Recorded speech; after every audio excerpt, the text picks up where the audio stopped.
The world of work is changing. AI, automation, and technology are reshaping how we find jobs, build careers, and connect. But behind every resume and career transition is a human story, and the mental and emotional impact is real. This is Ghosted by the Machine. Welcome, I'm your host, Mark Lane, and today we're talking about something that doesn't get nearly enough attention, the mental and emotional toll of the modern job search. Todd Bertsch is a keynote speaker, PQ mindset coach, entrepreneur, and host of the Bolt podcast. His work focuses on helping people navigate change, reframe setbacks, and keep moving forward without losing themselves along the way. Todd, welcome to Ghosted by the Machine. Hey, Mark. I'm happy to be here. Well, thank you very much. We spoke earlier. You're from Akron, Ohio. Yes, sir. And born and bred. Well, here in Detroit, we don't look at Ohio the same way you look at us, I guess they say, right? Yeah, it's pretty similar in my opinion. So, yeah, I love them. So, Yeah, hey. That's cool. That's good to hear. What about Bob Seger? Got to get Bob Seger in there. Yeah, absolutely. Yeah. Well, before we get into today's topic, tell us a little about yourself, what led you down this path, and what made you want to dedicate your work to helping people build resilience and develop a stronger mindset. Yeah, I think it comes back to my own story. And I think that's how we typically go, right? Our journeys aren't straightforward as much as we would like them to be, especially as we're coming into our careers, right? I think that's the biggest misnomer as a young professional. It's going to zig and zag and you got to roll with it. And that's where you start to build that resiliency. But during COVID, which, was a very difficult time for many of us, it was a time for reflection. And I had a coach reach out to me on LinkedIn. She had saw some of my content. I didn't know her from Adam. She reached out and said, hey, want to have a chat? So I said, sure. And she introduced me to this program called Positive Intelligence. The book's right behind me here. And it's a mental fitness program. And I said, I had just started down a journey of holistic change personally. And I said, well, what do I have to lose? There's nothing else to do during COVID. Why not? Right. And so I gave it a shot. It's an 8-week program. She took me and a few other people through a cohort, a assembled cohort. And I'll tell you, Mark, it changed my life. So to give you a little backstory, prior to that program, I had little to no patience my entire life, and I had a temper. I mean, I threw fits like a baby. And that you can imagine having those characteristics as a leader, as a business owner, as a father, as a friend, as anything really. And it kept me from becoming the best version of myself. It kept me from being the best leader that I could have been, should have been, wanted to be. And then this program changed my life. It transformed how I live, lead, and run my business. And essentially what it did was it built an internal pause button for me. It gave me control back in my life so that I could pause instead of being reactionary, which is what most people do because we have those thoughts in our head. We're reactionary and that gets us in trouble, right? We're not being curious. We're being judgmental. So this allows me just to take the information in. I may respond, I may not, but I'm just going to be at peace and calm. I'll either accept it for what it is, or I'll convert it into a gift and opportunity. And that's what we call the SAGE perspective, which is a core principle in positive intelligence. Finding the gift and opportunity in every scenario. I don't care how difficult that scenario is. If you're open and curious enough, you'll find it. It may not be there today or tomorrow, but there is a gift there. And when you live with that lens, Mark, it changes everything, right? You can see everything as an opportunity. You're coming in a positive manner, full of gratitude and full of growth and learning, as opposed to being derailed by stress, negativity, and self-doubt. That's how I got into it. It kind of fell into my hands. And Mark, I pray every day that came into my life because it changed my life. So I saw the impact it had on me. I took my leadership team through it. I own a marketing business as well. I took my leadership team through it. Now we have this shared language.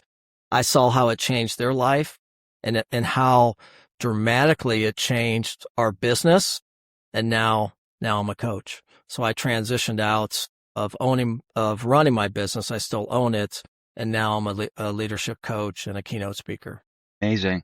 Amazing. I'm all about positive energy, putting it out there in the universe. And, I always say God's got a plan. God had a plan for me, and God's got a plan for everyone. Absolutely. Yep. And, we all know that job searching comes with a lot of rejection, silence, and self-doubt. I went through that. I experienced while I was looking for work. And since starting the show, I've heard similar stories from so many other job seekers. Someone reaches out, looking and sounding like a real recruiter.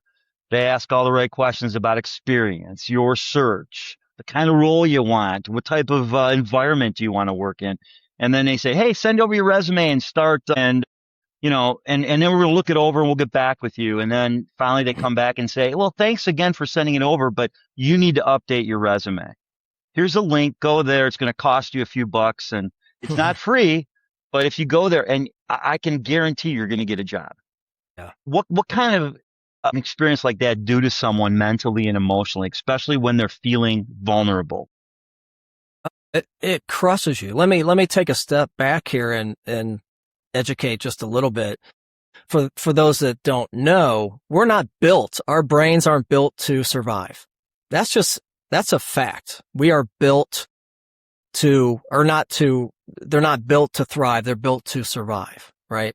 So what served our ancestors was great, right? Saber-toothed tiger, bear, run.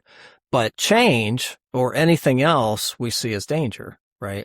So that we're just not built for it, but we need to understand that's how we're built. And we are negative bias people. Thousands and thousands of thoughts we have every single day are negative. That's just who we are. And this is how powerful negativity is. There's been studies in psychology that say it takes 3 positives to overcome 1 negative. That's how powerful negativity is. And that negativity is inside us. So we all have, in the positive intelligence framework, we call them saboteurs. There's 10 of these guys. 1, the leader is the judge. He or she is that person that is in your head all day long, telling you, Mark, you're not good enough. You'll never find a job. You're going to be out of work for 2 years. You're going to lose your family, lose your house, right? In your ear all day long.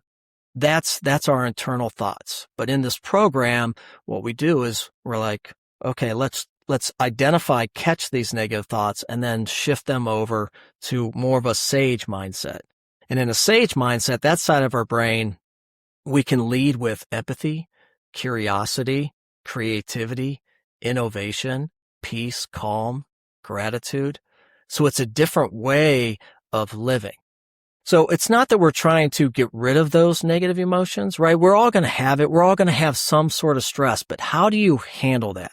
Do you allow it to derail you all day long? Because that's what's going to happen when you're in your head all day long. You can't get anything done. You're just spiraling because those thoughts in your head are so powerful that you just can't move on. You're paralyzed. Why should I even, fill out this resume? Why should I apply? They'll never get back to me. They're going to ghost me, right?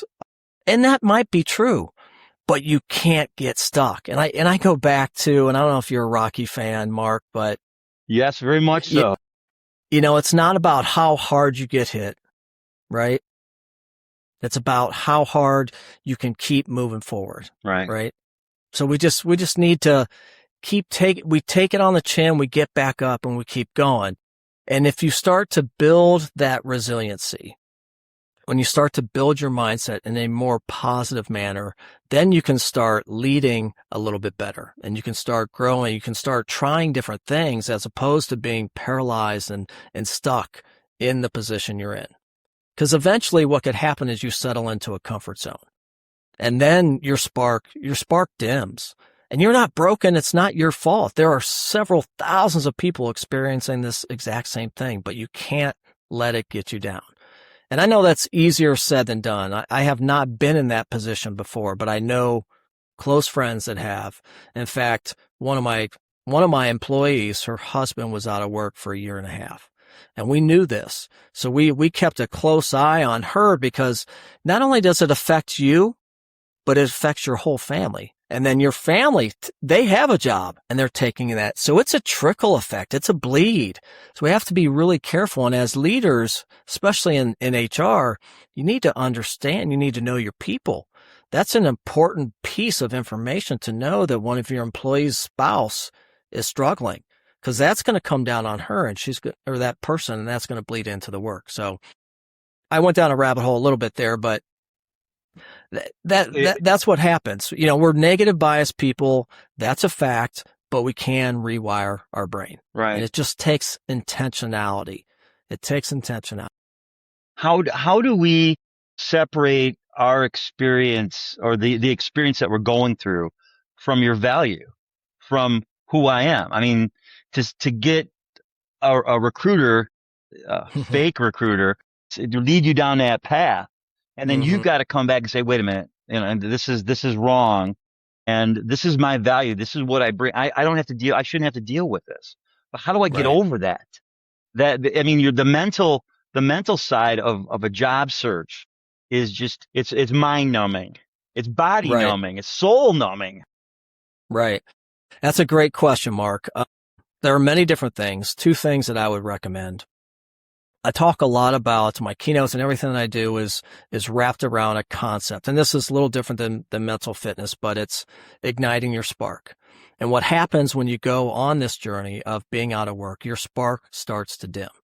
Natural, totally natural. But here's the thing. You're not broken. And that spark we all have a spark, right? We were born with a spark. It's always there. We just need to reignite it. And we can do that by remembering who we've always been, never forgetting that. And we can do that through reflection, going back to childhood, going back to college, getting with a mentor. We need to be reminded of the things that light us up. So when you're experiencing all this negativity, we need to bring something into our life that really ignites us, that really lights us up. And I mean, children aside, right? Our children, our family, friends. Yes, let's just default. They light us up, but I'm talking something for you. You're the one really going through this journey, and it's hard as hell. So how do we break through that? We need to continually find something that we love. So the one thing you have time. So when we talk about find the gift and opportunity, you got time. What are you going to do with that? You got to stay, and I'm not going to say the B word, busy. You got to stay active, doing something you love, right? Otherwise, you're just going to go down and be derailed for days. And again, be paralyzed and not be able to make any steps. That might be getting back on the bike. Maybe you love mountain biking. Maybe you've always wanted to write a book. Maybe you want to pick up the guitar that's been sitting in the corner for years. Whatever that is, just remember and it might be a song that helps you remember who you've always been, a moment in time when you were extremely happy. Like, what lights you up? What brings that curiosity back? What gets you up in the morning? You got to have that. You got to have that. And it might be, you know what? I'm just going to turn this in. I'm going to meet somebody new every single day on LinkedIn. And I'm going to try to get a call with them. There's some crappy people out there, but there are a lot of wonderful people as well that are more than willing to help you. You got to be willing just to keep fighting. And I know that sounds so cliche, but if you don't, then you're just going to spiral, and that spark's going to dim. And man, once that spark snuffs out, like Jeff in Survivor, takes and your torch is out, that's it. Once our fire's gone, man, that's it. So we gotta do that for ourselves, but also our families. That is our responsibility to keep that lit. It's interesting because I didn't think of it that way as I was going through my journey. I'd write blogs on LinkedIn, and I had someone reach out to me out of the blue, didn't know me, just said, "Hey man, I just wanted to say hi and let you know that what you're writing is making a difference in my life. I'm going through the same journey that you are." And it was like, wow, this is amazing. It just made me feel there's that spark, as you say, it clicked in. And that's really what got me into developing the podcast. I'm a musician. I've been playing for many, many years. I'm a saxophone player and singer. And I love it. That got me through the hard times, looking forward to my gigs and playing Right. and playing a song that made me feel good about who I was or who I am. Mm-hmm. So Right. I think that's really important. And you bring something that is, I think that a lot of job seekers don't think about as they're going through it. It's woe me. I see a lot of that on LinkedIn. It's woe me, find me a Oh, yeah. job, Yeah. woe me. And it's like, God, you can't be that way. You've got to have you got to be positive. You get your family, you got to bring your family into the fold. You got to surround yourself with positive people. And to me, that's the most important thing. It's going to help you get through that journey. Yeah, absolutely. And so here's the thing about change, Mark. Nobody likes change, and this is a huge change, right? It's a huge change. And we start to feel uncertainty. And when we feel uncertainty as human beings, we go into survival mode, right? Our brain just shifts there. And then we start to shut down. And that's when we see the smoke signals. Curiosity shuts down, ownership fades. We start to get full of fear and self-doubt, all the smoke that keeps us from being who we really are. We don't want that. So we have to just keep moving forward. But it goes back to one question. Whenever I start a coaching cohort, I ask this one question. What is most important to you? Every single person who has children, a family, says, my kids, my family, that is most important to me. And I say, great. No doubt it is to me too. So if that is the most important thing to you, then it is your responsibility to stay lit up during this process. That's it, right? So you're doing it for them. That's what's in it for you. What's in it for me to keep this moving, to keep going, keep fighting? It's your family, because it's bleeding, man. You're seeing it. You're probably not as present with your kids or happy with your kids or with your spouse. I'm sure it's difficult times because we're talking about finances and money. I can only imagine, right? It has a tremendous trickle down into your emotional, mental, physical health. So you need to, again, stay occupied. I'm not going to say busy, but stay occupied. Growth, learning. Again, you have all this time. I go back to COVID. What'd you do during COVID? It's very similar. We had this thing that was out of our control. Now we have all this time. What are you going to do? You can sit there by the fire with a bottle of bourbon every day. And where are you going to go? I know that's where I started. And then I said, this isn't doing anything. So then I went on this path of just learning and growing, and that was an addiction. I'm like, okay, this is feeding me. So use this now. Here's the opportunity. Go learn AI, learn Claude, ChatGPT, learn a new skill, read, take some master classes, go to the library. Like, we have so many resources now than there were 30 years ago for people that were out of work. You can stay occupied and you can continue to grow on a little to no budget. So I don't think there's any excuses for that, but it is difficult. And I'll say this one other thing, Mark, is you're on an island, and that can be lonely, like Tom Hanks and Wilson. Remember that? Yeah. It's lonely, man. Find somebody, find your tribe, and stay connected. Those people, like you said, that circle of influence, those people who are surrounding you, somebody that's positive, that's not just going to blow smoke and pump you up, challenge you too. Keep that fire lit. You need those people in your life. They're there. Find them, bring them in, because you need them now more than ever. So I liken a journey like this, or a job journey, almost like a death. There's that grieving process that I had to go through to get myself on the other end, like you said, and grabbing that spark and moving forward and taking the learning and doing all of that. But yeah, I had to stop, and I lost my job, and oh my God, what am I going to do? Oh, this is horrible. This is the worst thing that ever going to happen to me. Oh, I'm going through all these ghosting issues and bots and scams and you name it. But I look at it now, it's almost like a passing of someone dying. And now I've kind of flipped that script to where I'm excited about getting up in the morning. I've got my plan. I've got my direction. I've got that spark. I love that term. I'm going to write that down on a notepad, put it on my computer today. But I think it's really important. And I've recovered from being misled doing this whole process too, because there's some really bad actors out there that want to take you down that path. So, Yeah. but do you see that at all? That it's almost like a grieving process going through this for some people? Absolutely. Yeah. A lot of life is, honestly. Anytime there is I would call this a traumatic event. So in my keynote, I talk about igniting the spark. One of the main ways to reignite your spark is an interruption. And there are two types of interruptions. One that life chooses for us, which is a loss of a family member, cancer, divorce, or loss of a job. We didn't choose that. It was chosen for us. Or the interruptions that we choose, the reflection, right? Really discovering who we've always been. So you can reignite in many ways. And yes, it is kind of like grieving. This is a traumatic event. It's huge. Absolutely. And it's okay. Go in a corner, get some Kleenex, pound it out. That's okay. You're not broken. You're beautiful, amazing. You have talents. You've been working in the workforce. Don't forget that.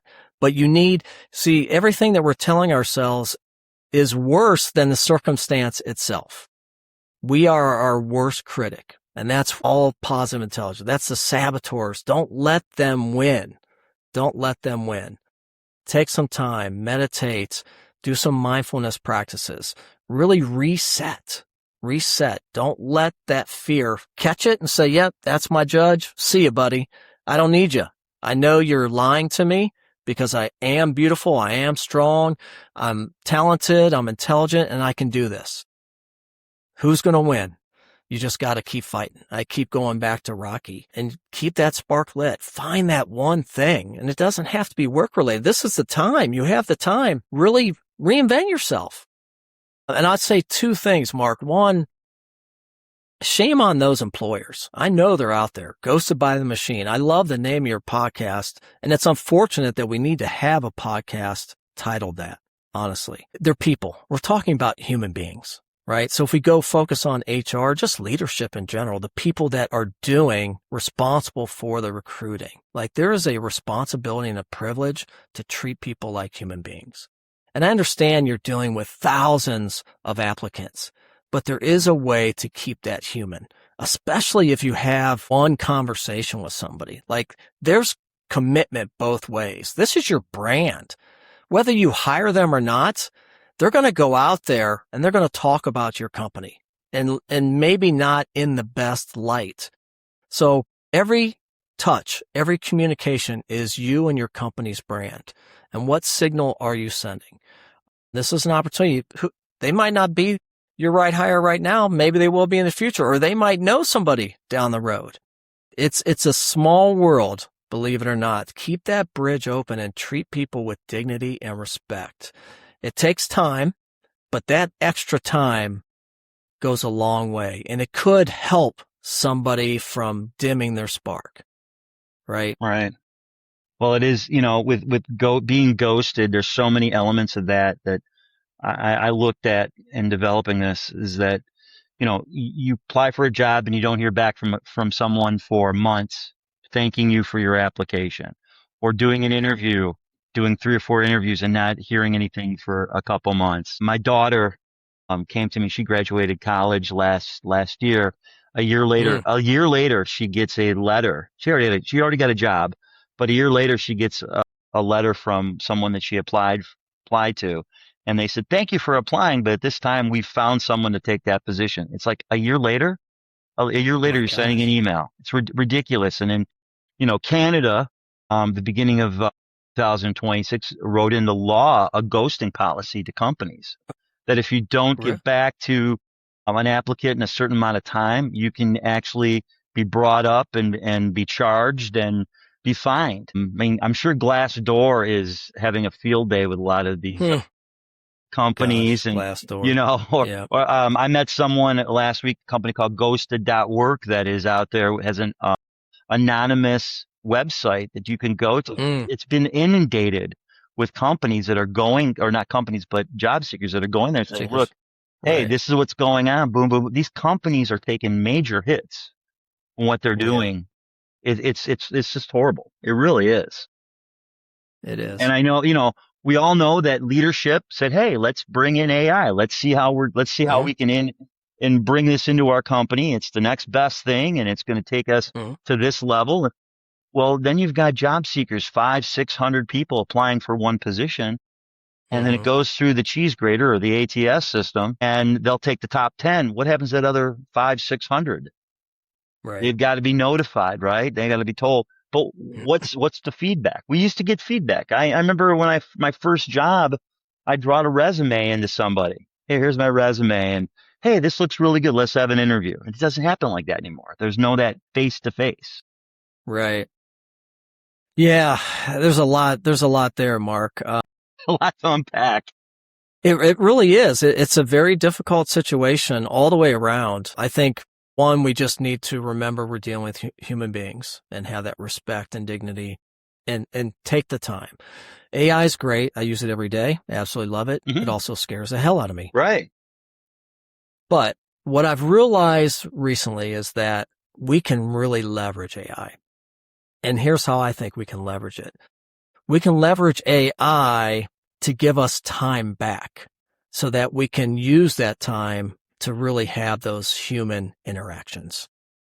Right? Right. Because I think what's happening is all these things, right? And we talk about interviewing or even caring for your people, having one-to-ones every week, right? All these things are intentional and they take time.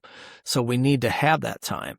AI theoretically is doing all the mundane tasks, crunching all the data, creating reports, all these things that take us hours in spreadsheets, so we can have some of that time back to really devote, to people. Yeah.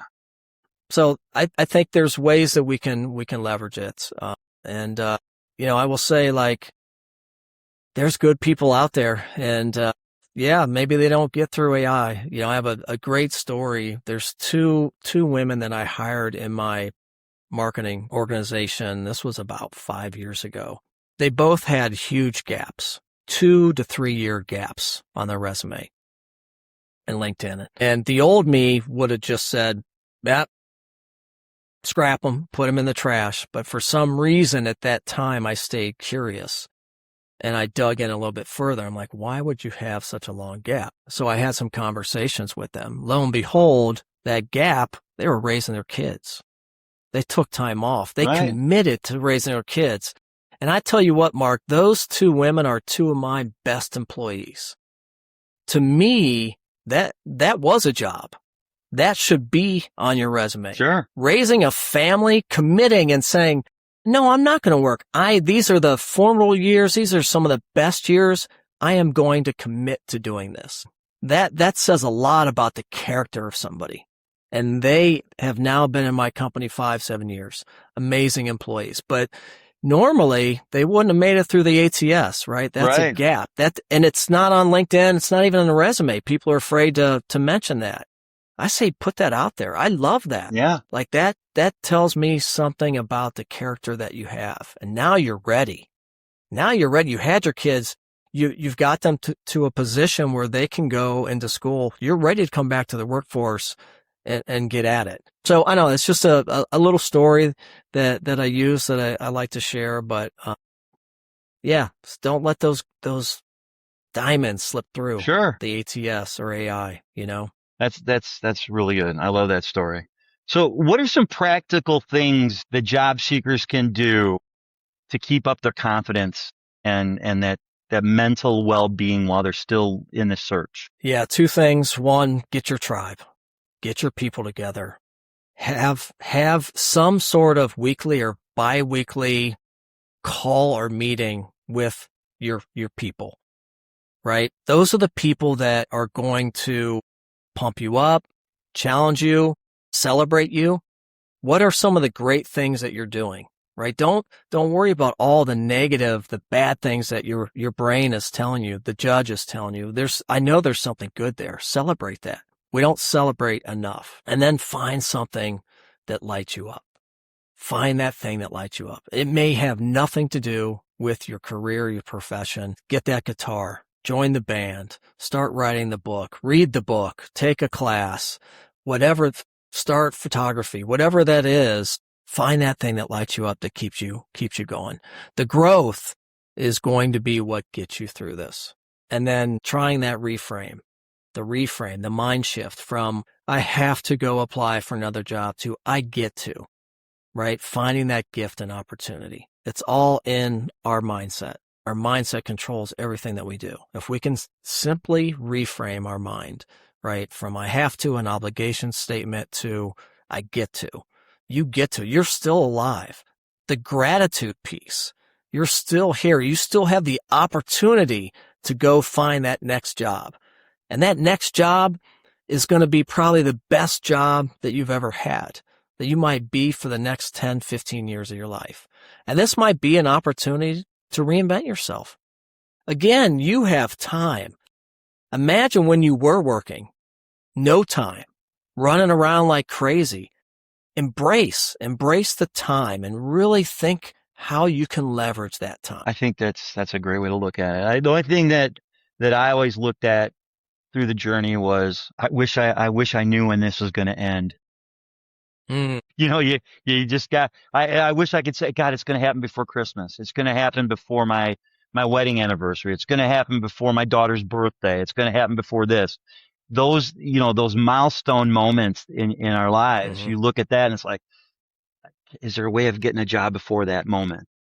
Yeah, that's a tough one, man. That's going to hurt thinking that way, right? I think one thing that my coach always taught me was embrace the journey. Don't worry about the end game. Embrace the journey. I think, one, we just need to remember we're dealing with human beings and have that respect and dignity and take the time. AI is great. I use it every day. I absolutely love it. It also scares the hell out of me. Right. But what I've realized recently is that we can really leverage AI. And here's how I think we can leverage it.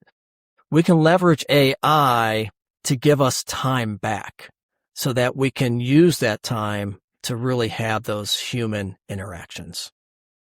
Right? Right. Because I think what's happening is all these things, right? And we talk about interviewing or even caring for your people, having one-to-ones every week, right? All these things are intentional and they take time. So we need to have that time.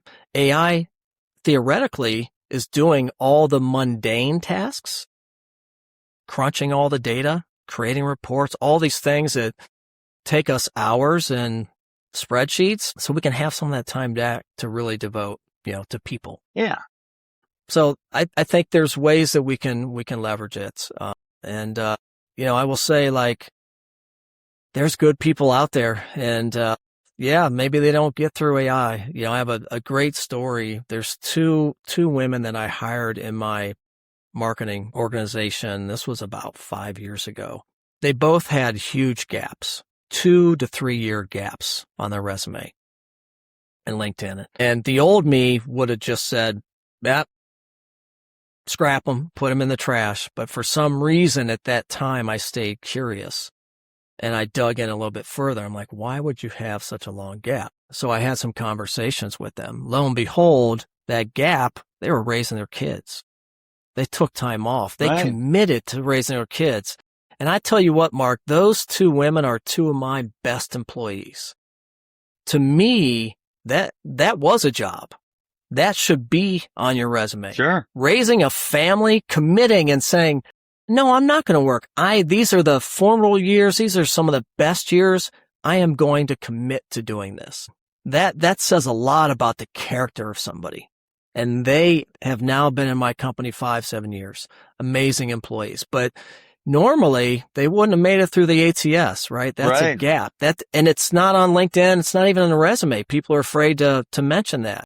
I say, put that out there. I love that. Yeah. Like that tells me something about the character that you have. And now you're ready. You had your kids. You've got them to a position where they can go into school. You're ready to come back to the workforce and get at it. So I know it's just a little story that I use that I like to share, but don't let those diamonds slip through the ATS or AI, That's really good. I love that story.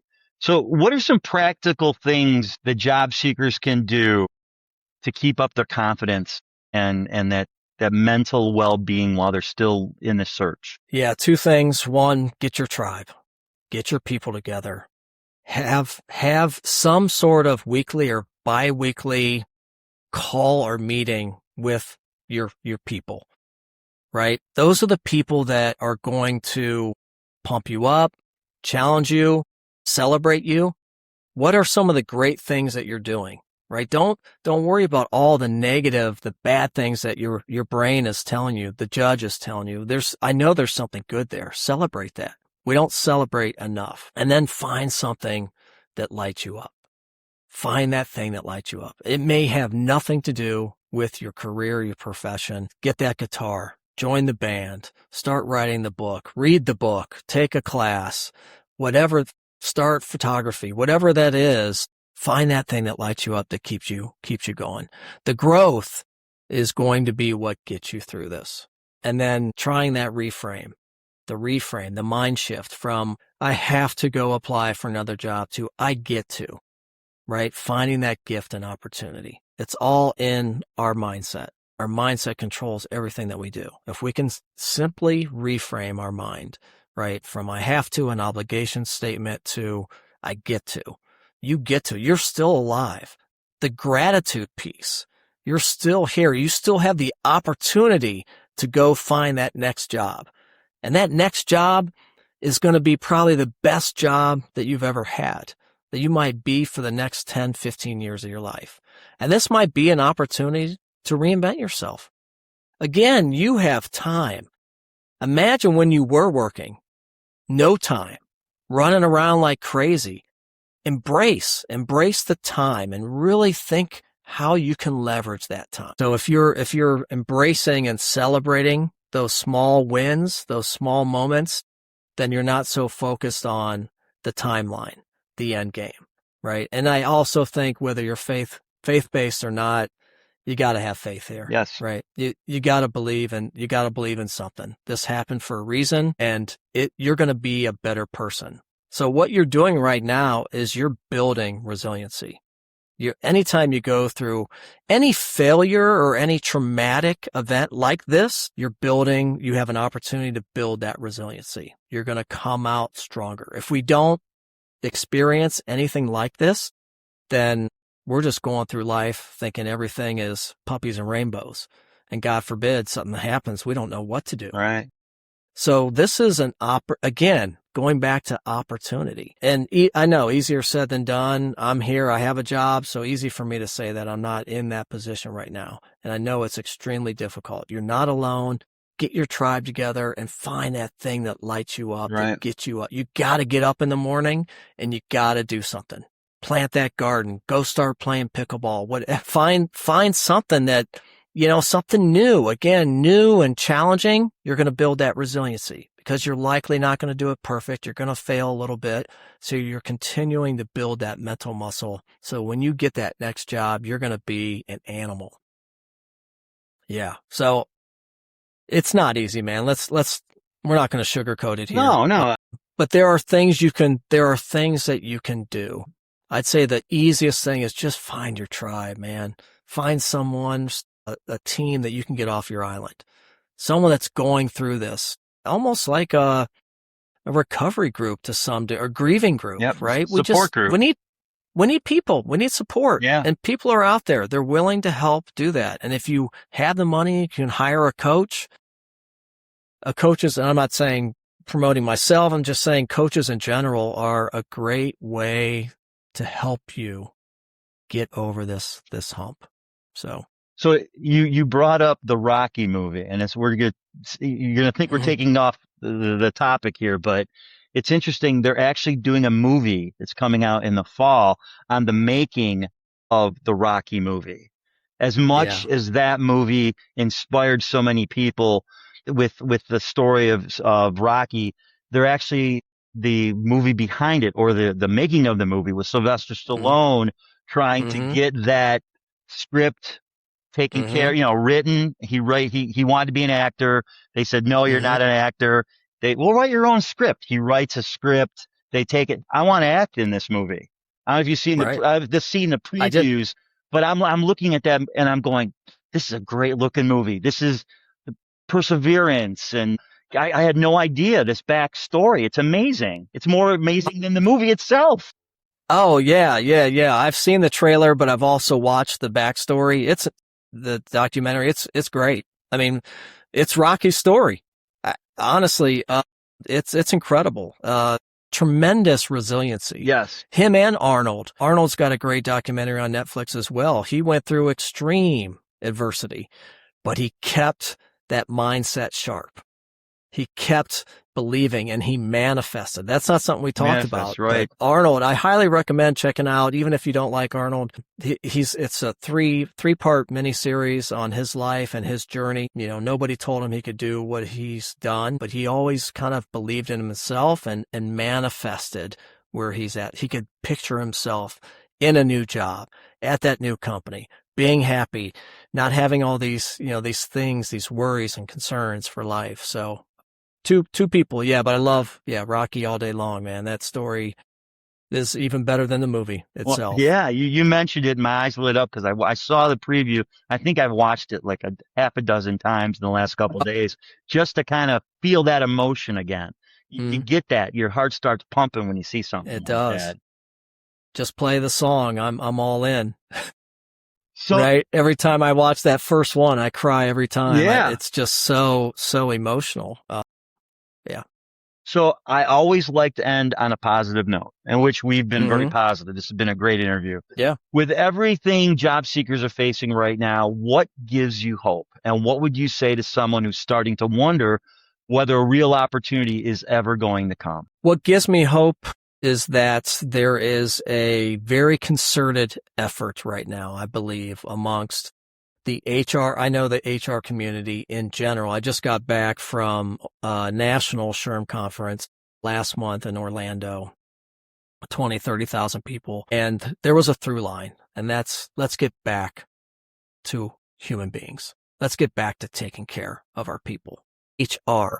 Humans, right? Human resources. So I do believe that there's going to be a major focus on that. We've been so inundated with AI and this and that, and I think we've been pulled from really, what drives an organization, which is the people, and we need to take care of them, whether they're in the company or whether they're being interviewed or recruited on the other end. We're still dealing with human beings. So that gives me hope. That gives me hope that the numbers are out there. There's shows like yours that are shedding light on this, saying, hey, this is a real thing.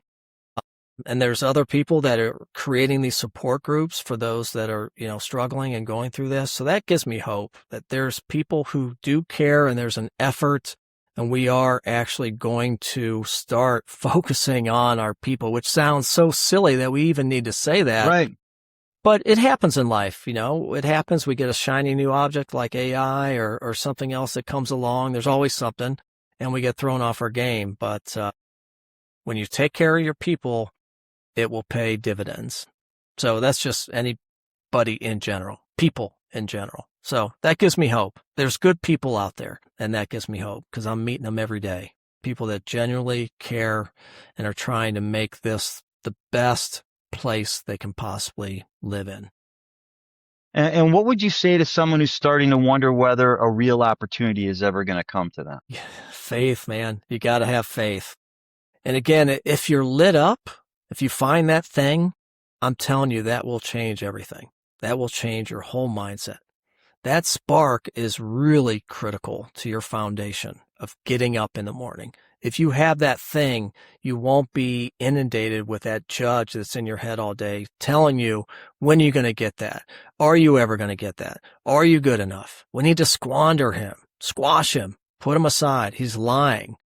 You are great. You've done amazing things. Go back through your resume. Go back through all the things you've done in your career, and remember who you've always been, who you are. Well, Todd, thank you so much for joining us and talking about the spark that we all have and we all need to find again in our journey. And if anyone is out there watching or listening and thinking, hey, that sounds like something I've been through, you're not alone. If you'd like to share your story, send me an email or a DM, and stay connected to the real stories, real insights, and real people behind today's hiring system. Make sure to follow and subscribe. We have new episodes, shorts, and conversations every week. I'm Mark Lane, and this is Ghosted by the Machine, because behind every application, there's a human. Let's make hiring human again. Todd, thank you so much for joining us today. I really appreciate it. Thanks, brother. It's been great.